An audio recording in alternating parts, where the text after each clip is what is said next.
Hey, church leaders, welcome to the Slingshot Group podcast.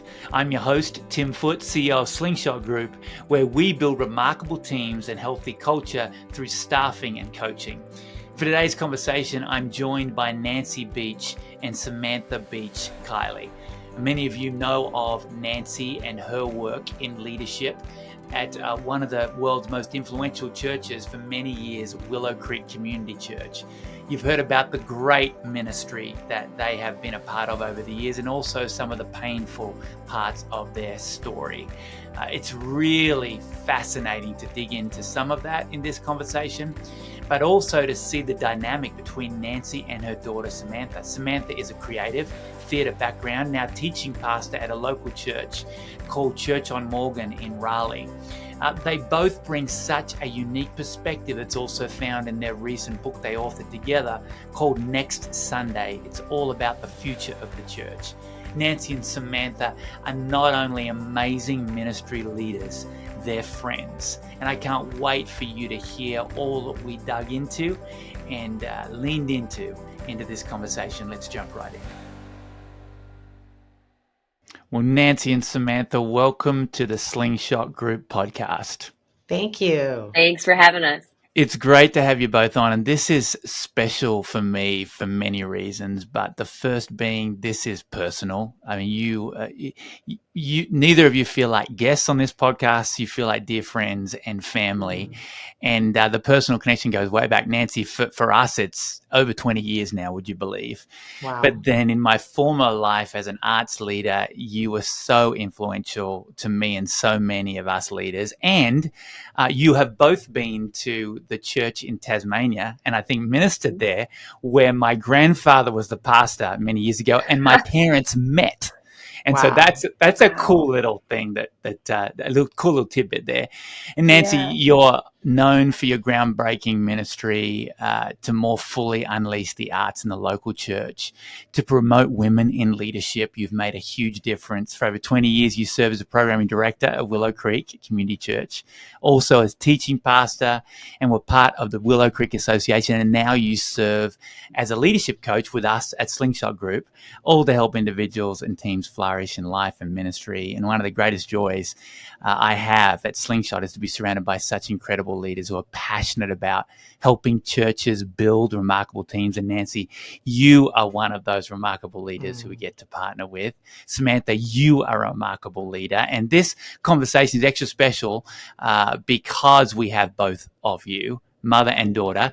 And we've done one other podcast where we had a parent and child, and that was a father and son. And that was Brandon and Mac Lake. So that was really unique too.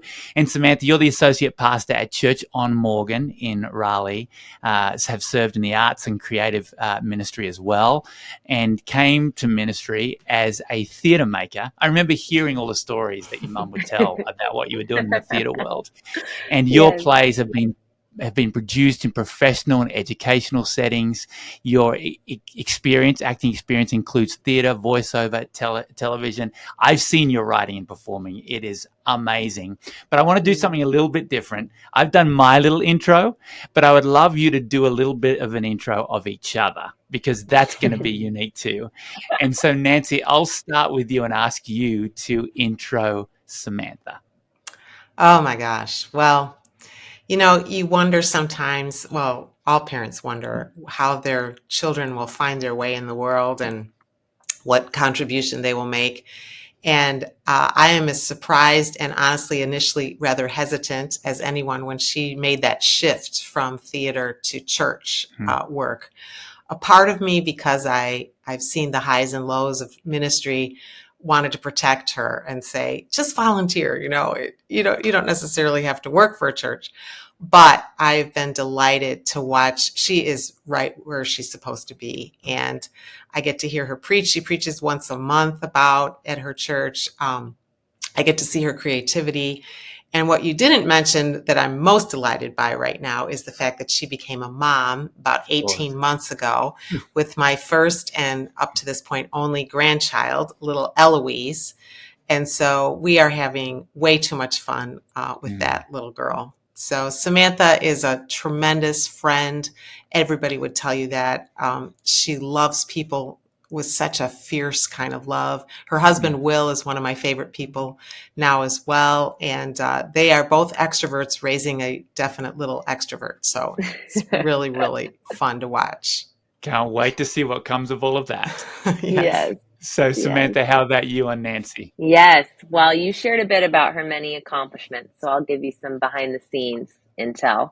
My mom is also a fierce friend and probably happiest when she's with some of the women that she's known for many, many years.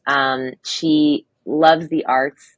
She loves movies, especially, and has really great taste and is one of my greatest coaches and feedback givers, always when asked for. She's very appropriate that way.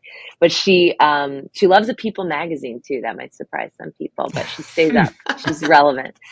And she's married to my dad, Warren, and they have a beautiful partnership that has been inspiring and nurturing to me for a long, long time. And she's the greatest. And I decided I wanted to become her when I grew up. So now I'm trying to do that. That's great. Well, there is plenty to keep you both busy as you work in and with churches. And somehow you've found time to work together on the ambitious topic of the future of the church and write a book called Next Sunday. Why this topic, and why was now the right time to talk through these important issues that churches and church leaders are facing? Nancy, why don't you go first? Well, I was asked in, I think it was about 2018, to speak at a publishers gathering, Christian publishers, about the future of the church. And I thought that was the most daunting assignment. And I said, who knows? I certainly don't have an idea, really a clue what the future is going to hold. But it caused me to really think through. I love the church. I believe in the church. I've also been very disappointed at times by the church.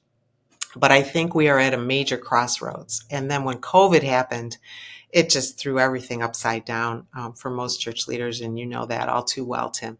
So I think in our conversations as a family, we often debrief things and we talk about church. And when we go to an event of any kind, we stand around our kitchen and say, how did you think it went? And this includes my other daughter, Johanna, and my husband, and now Will. And so Samantha and I began to realize, we might have a lot in common, but we also have some different perspectives being from different generations. I'm a baby boomer and Samantha's a millennial, and how we look at the church and how we look at our friends who are inside and outside of the church really informed a lot of our conversations. And we began to think, what would it be like to work on a project together where we each give our perspective on some of the most important distinctives that we think are ahead for the future of the church. Samantha, how do you feel about that? Yeah, I mean, I don't have as much life as y'all to compare it to, but it feels like we've lived through some major cultural upheavals and moments in our country in the last decade or so. And I think the church is left to figure out what to make of all that. I think about the Me Too movement and kind of the reckoning we're having around racial relations in our country, and the loneliness epidemic that our general surgeon just told us that we're living in, and all of this. What does this mean for the local church? So some of those issues, I think, made it feel like this was the right time to write into that. In the book, you say this book is for every person who wants to believe that church still matters, even though so many of us have been disappointed, even wounded along the way. You're obviously hitting on a tension that we see so often in talking with churches who are in a challenging season, or leaders who are trying to figure out what's next. So many have been hurt, disappointed, or wounded along the way and are asking the question, is there hope for the church? Samantha, with so many of us that have been hurt and disappointed by the church, as a millennial, is there hope? I really think there is. I wouldn't be here if not. It's funny, in writing the book, throughout the course of writing books takes a long time. And throughout the course of writing the book, I started to feel more and more compelled to give my life to ministry. So I have great hope for the church. If we can reclaim the good and let go of some of the baggage and reinvent some things that need to be reinvented, I think the church has an offering to make, unlike almost any other part of society, into some of the places of deep pain and hurt that we're working through as a culture. Nancy, you have obviously experienced the best and the worst.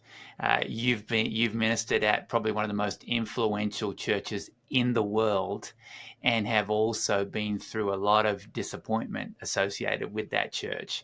You write towards the end of the book, as I coach leaders, I hold what I believe is a realistic view, and I've experienced that personally in conversations with you. But you say, hopefully not a cynical one, that every church is dysfunctional in some way. It's a question of degree. So if I'm hearing you right and reading you right, it's not a matter of if you're dysfunctional. It's a matter of what degree of dysfunctional you actually are. Talk a little bit about that. Well, I think looking at it that way helps us adjust our expectations, because I don't know why, but we're still surprised when there's trouble in the church. And, it catches us off guard and we're so disappointed.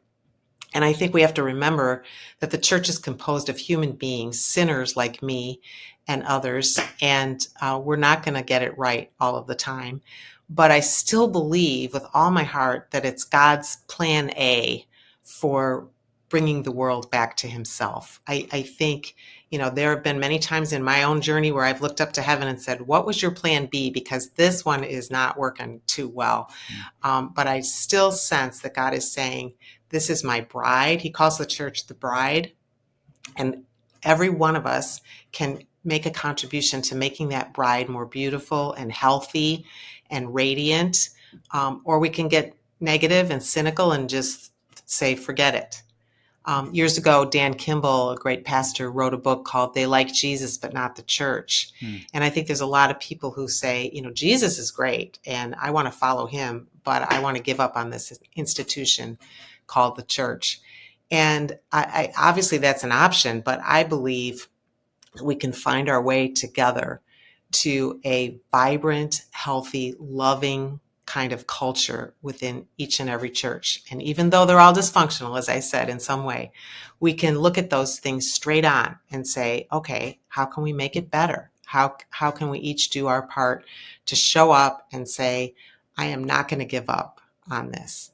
And I also have great hope. When I visit Samantha's church in Raleigh, it's a very young church. And the church that I'm a part of in Chicago, Soul City Church, is also a pretty young church. And I look around and I see people who are worshiping with passion and enthusiasm. I see people serving their community, making a difference in ways that I think would bring great joy to our God, because we're out there saying, how can we help the homeless? How can we help those who need 12-step groups? There's just a myriad of ways in which the church is showing up. So I'm really proud of that. I remember, Nancy, given our personal friendship when we first started working at Slingshot together, probably 12 plus years ago, and how helpful you were contextualizing dysfunction in the Big C church, saying, "Hey, Tim, it's not a matter of whether; it's a matter of what variety."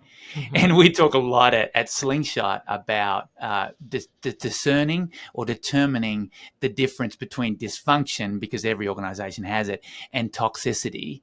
And how we respond to those things, because we obviously do a lot of coaching, and that's primarily what you do with us, Nancy, but we also place leaders, and we don't want to place leaders in toxic environments. Right. Now I know why you were tender at that time. I know it's probably another whole podcast episode, one that you may or may not be willing to do, but in a short way, what is your advice for people that are on the healing journey? And to get you ready for the follow-up question, Samantha, what was it like watching your mum walk through that season, knowing how much you learnt from those days of amazing ministry and how much that has influenced you as a leader? So first question to you, Nancy. Well, without going into all the details, I found myself in a spot where I could either speak some truth to what my own experience had been and support, in this case, some other women who had been really in an abusive situation, in a church. Um, and I could stir that up, or I could walk away and pretend I didn't know anything about it and hadn't had my own experience. And it was terrifying because um, I never wanted the legacy of the church that I helped to start to be tarnished in any way. And I had close relationships with so many of these people, involved.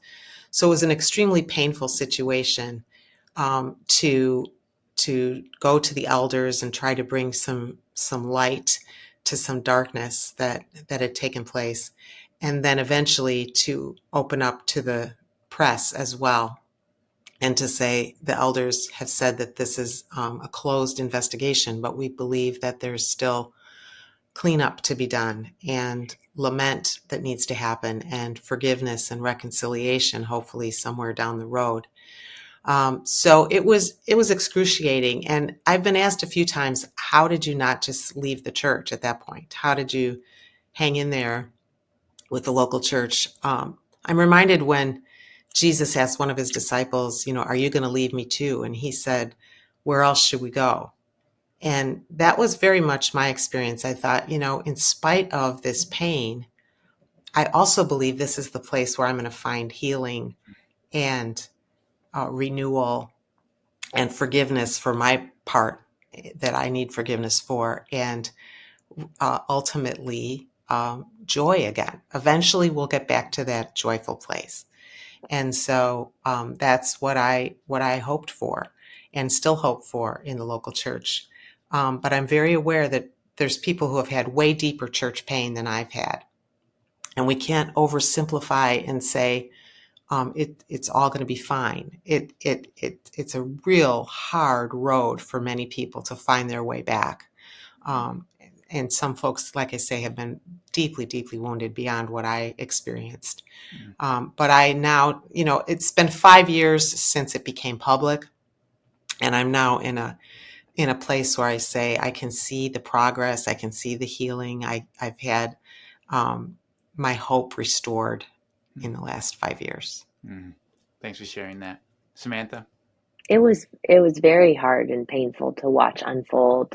I knew there were kind of I would call them mean Christians out there, and I never thought I would experience it up close to home, because I don't think that's where the gospel leads. But watching my mom's messages pour in, and it was very painful. And I was shocked how quickly, and I know this happens in all kinds of situations like this, people rush to judgment before listening or understanding the complexity and nuance of some of these situations. And so it was painful. And I think I was struck by how much my mom loved the church to take this step alongside these other women. It was because she loved the church and believed so deeply in what it could and should be, that they took this huge risk and invited what they knew would be a painful response.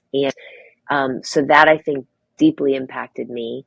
And I also watched there be a proper kind of sequence to things. My mom alluded to this, but around a time for lament and grief, and a time for seeking justice, and a time for eventually forgiveness and reconciliation. And I watched her model that, and I watched what happened when sometimes that sequence tried to happen in the wrong order.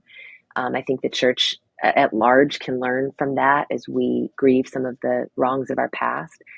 But she also taught me how to, maybe the most helpful thing was to just a little bit widen my framework, so that I learned by watching her that I didn't have to let go of all the good to acknowledge the harm, and that I could still hold on to the good fruit that church had given me, and that I had gotten growing up there and been witness to, that this didn't cancel that out. It was the first time I think I really understood the both and, or had to just live into the both and holding it all alongside each other. So I'm grateful she modeled that for me. As a follow-up, whether you're at the top or bottom of an organization, we're all dealing with dysfunction and possibly even toxicity. It's a real thin line. We know that. How can leaders listening today, you referenced, Samantha, leaders need to learn from these situations. How can leaders listening today be a part of the solution instead of perpetuating the problem? In the last chapter of our book, we talk a bit about the culture and what does it look like to have an emotionally healthy culture. And I quote her in the book. My friend Carissa, who's a therapist, made such an astute observation that in the kind of era of Brené Brown, where we've all gotten a lot more comfortable being vulnerable, we're getting better at speaking our truths, but we don't always know what to do after that, like once it's all out there. And that maybe the next step for us is to get more comfortable with the cycle of rupture and repair and the practice of repair. And so I would encourage leaders not to be afraid of the truth. I think we're getting better at that, at listening to the hard things that people may have to say about what the culture feels like. That's my mom's definition of culture. What does it feel like to be inside of that organization at all different levels, which is important data. But then once we know that, to not be afraid to actually enter into the process of repair and to take the next step. And that often involves really uncomfortable conversations and listening and learning. But I would encourage leaders not to be afraid of that.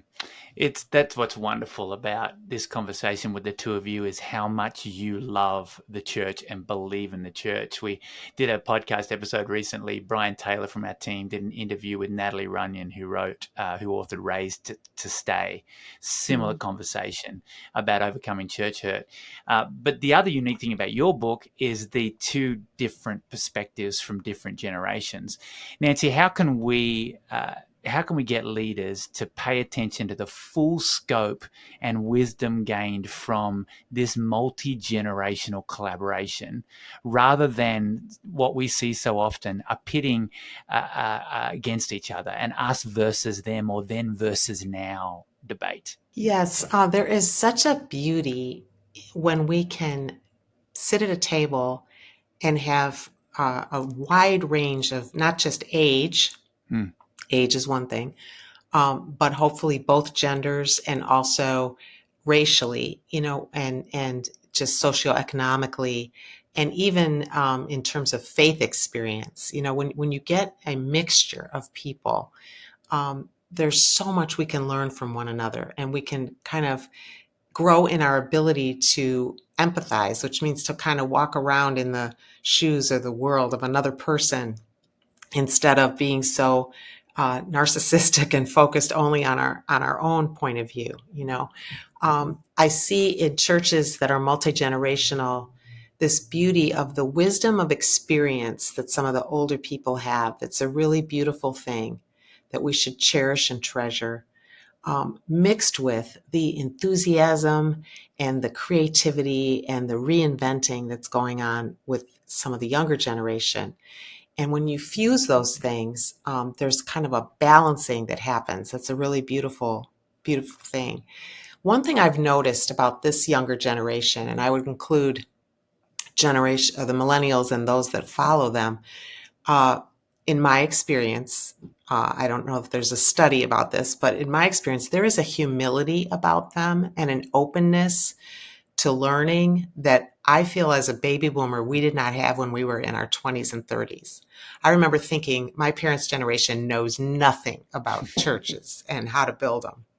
And, it was just an arrogance. It was, we've got all the answers. And I don't feel that way from the younger generation. In fact, there's a hunger for mentoring. There's a hunger for people to just listen and say, what did you learn when you were my age? And how can I learn from you? And so I would urge leaders who are listening to this to find ways to have at the table, to create circles of cross-generation and, ethnicities, et cetera, as well. You both have been the recipient, and you talk a little bit about this, of the previous generation and what they left for you. I'd love to learn, and would love our listeners, church leaders listening today, to learn and lean into that now, because both of you represent two of the most common generations that are leading the church. So Nancy, we'll start with you. What's your message and challenge to your generation? I think, first of all, sadly, with COVID and the numbers of people who have kind of held back from going back to church, a lot of them are in my generation. And there's kind of a consumer mentality, like, oh, I'll just watch online anything that catches my fancy this particular Sunday. Why should I get in the car and go somewhere? And I think that's such a big miss. I get the temptation, I really do.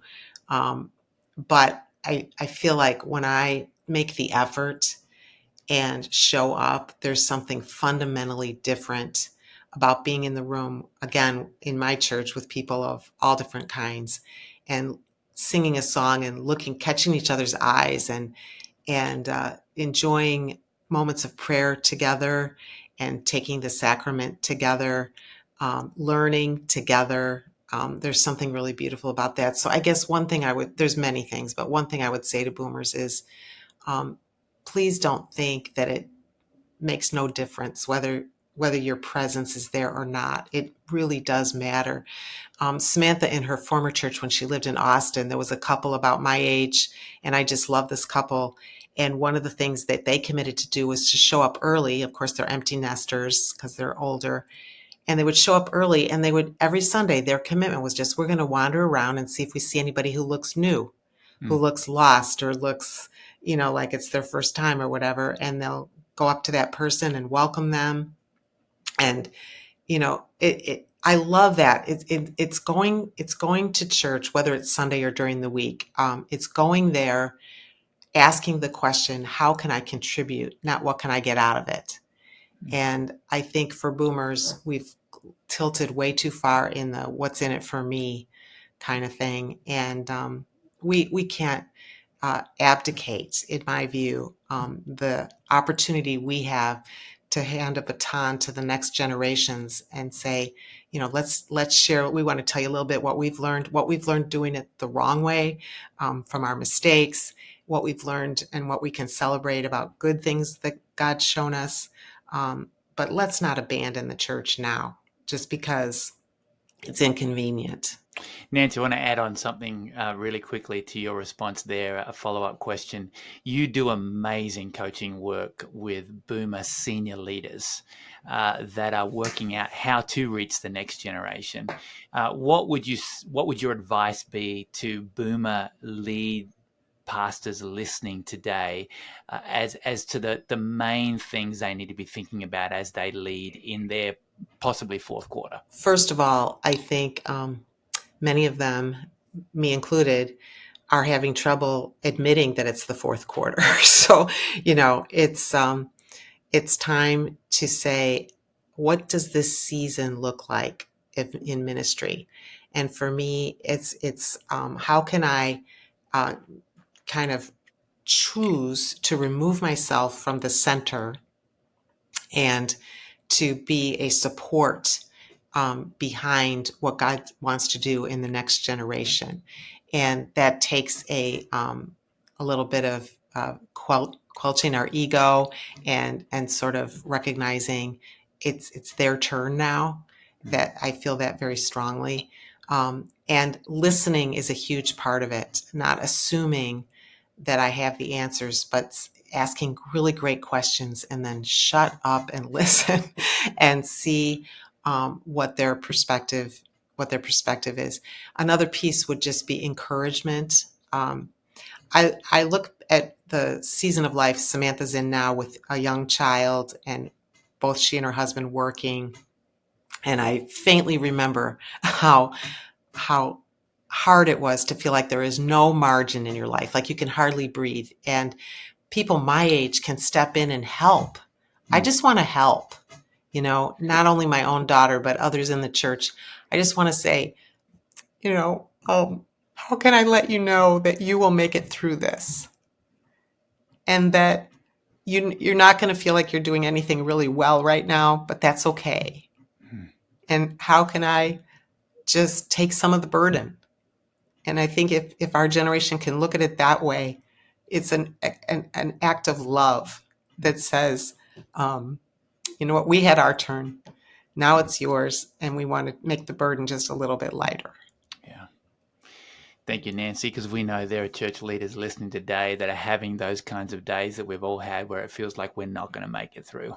Yeah. And we will. You will. Mm. Yeah. Samantha, I love the line you shared on page 84 in the book where you say, I suppose we are always building in reaction to what we inherited. What's your message and challenge to the generation that follow you? What would your challenge and encouragement be to them to lean into? Well, I can't speak for all millennials, but I feel like in my sample size of friends who are outside the church, um, if they're not a part of it, it's because they don't trust it. They don't trust the institution, and they're worried it's doing more harm than good.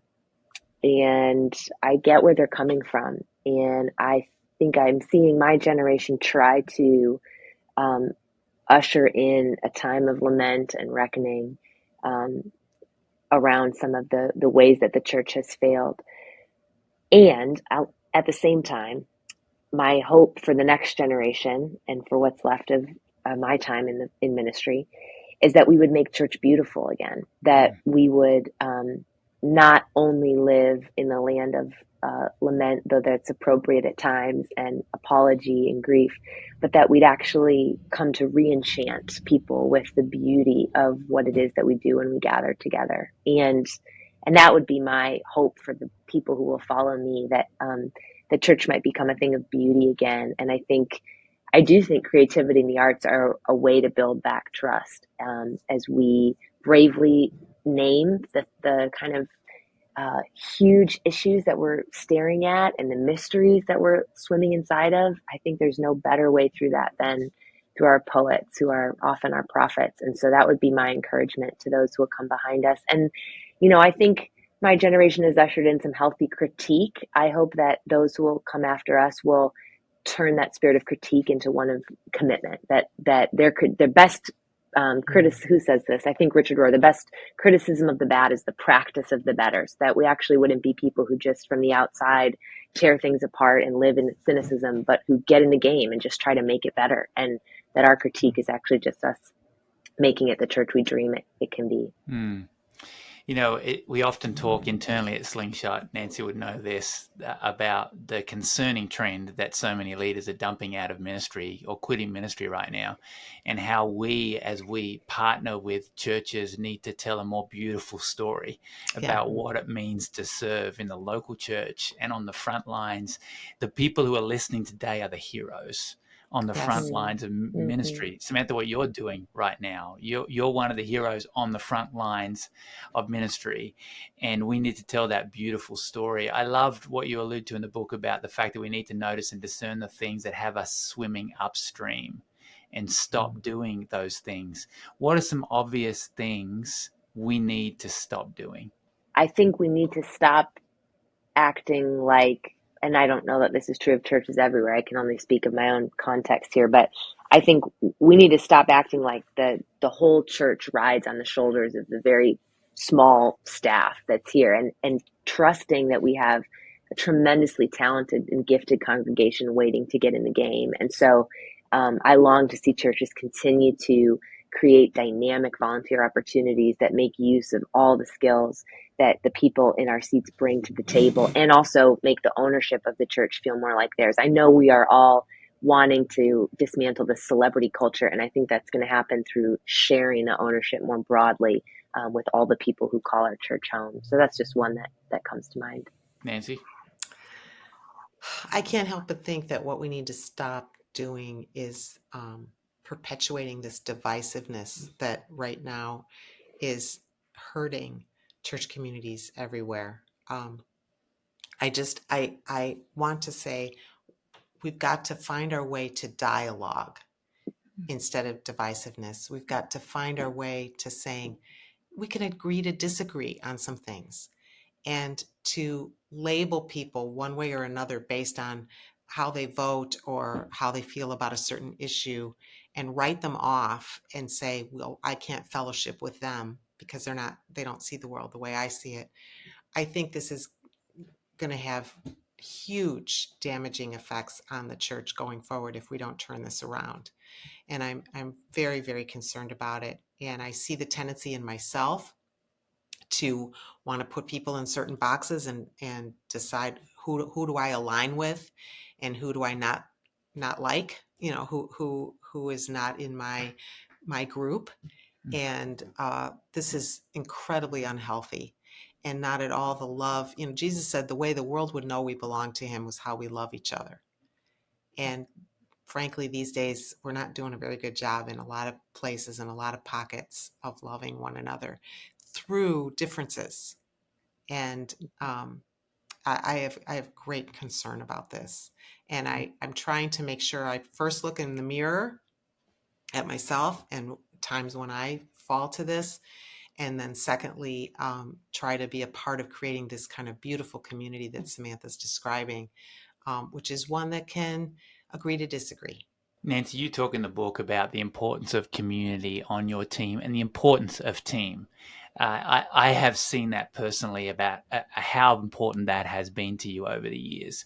And at the risk of asking a leading question that you will recognize because it comes from one of our co-founders of Slingshot. At this stage, Nancy, of your ministry career, what are some of the trophies that you have in the trophy cabinet? It's all people. It's just people, the nucleus of the team that I got to lead still gets together periodically. We call ourselves the old buddies, and none of us go to the same church anymore. Actually, some have moved away from the Chicago area, but we do Zoom calls periodically with all of us. And we've done life together. We really did. I've danced at the weddings of their kids, and I've stood at the gravesides of their parents, and we have shown up for each other. And to me, that those are the biggest trophies that I have. And then secondly, I would say my own family. I was coached by some people when I first had children. You can't control, obviously, the choices your kids will make for God or not for God or, however, but do what you can to not make them resent the church because mom and dad's never home or mom and dad, aren't prioritizing them. And so I had the joy of celebrating my second daughter's wedding on Saturday, and these two girls are my biggest trophies. I had this moment where I looked at them from across the room, and they were laughing and talking to each other, and I just said, God, how could you bless me to have these two girls? Just the best. And the way they love people and the way they love Jesus. I could die right now and I'm a happy, happy woman. How great, Nancy, that you can give that right answer. What an absolute blessing. Samantha, at this stage for you, what are the trophies? It's hard to top that, Mom. But I'm not quite there in terms of having that kind of community over the long haul. I hope that will be true for me someday. But I do, I think that I am so grateful for the way my mom modeled healthy family life alongside ministry. I'm trying to figure that out right now, and it's not easy. Everybody wants a piece of you, and I know folks listening know what that feels like, and you feel like you belong to a lot of different people and families. And so I'm really grateful right now for my relationship with my parents and the way they modeled prioritizing marriage and prioritizing their kids. And I, as a new mom and newish wife still, hope that I can continue to do that. And that I have thus far, yes, is my trophy. Great. We know that there are a lot of church leaders that are in challenging seasons right now. Odds are some are listening to this podcast, challenges with their teams, trying to do more with less. As we close, any last challenge or encouragement you'd share with those leaders listening to this today? I'll start with you, Nancy. Love it when the Apostle Paul says, finish your race, finish that race well. And to finish the race, you've got to stay in your lane. When I go to the YMCA, if I run on the track, there's like 3 lanes. And if I compare myself to other people on the track, there's some younger now who are on the inside circle just whizzing around as fast as they can go. So if I compare myself to them, I think I'm a terrible runner.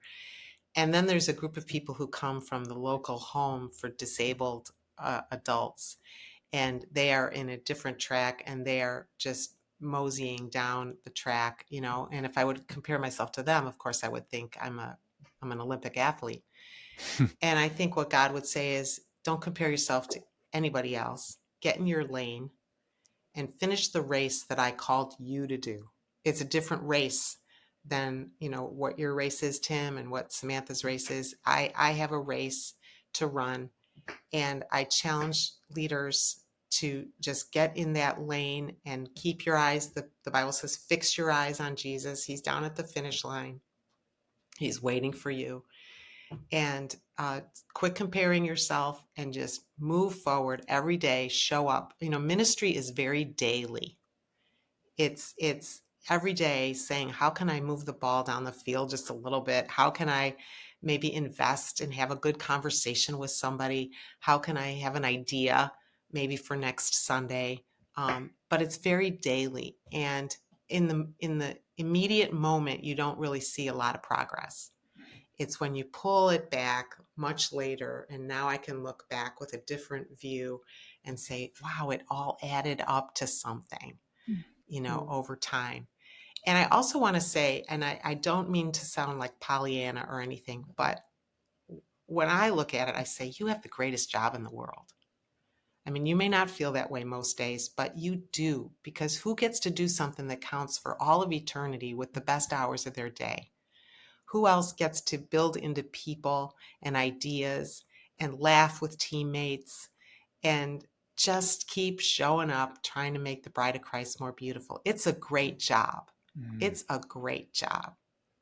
And I'm so glad that I got to do it for as many years as I did. And you did it so well, Nancy. Thank you for that piece of perspective. It's the lens pulled out. Now let's focus that lens back in, Samantha, where you are today at your church, front lines of ministry. What would you say? I'm just trying to keep asking myself and God, like, what is mine to do?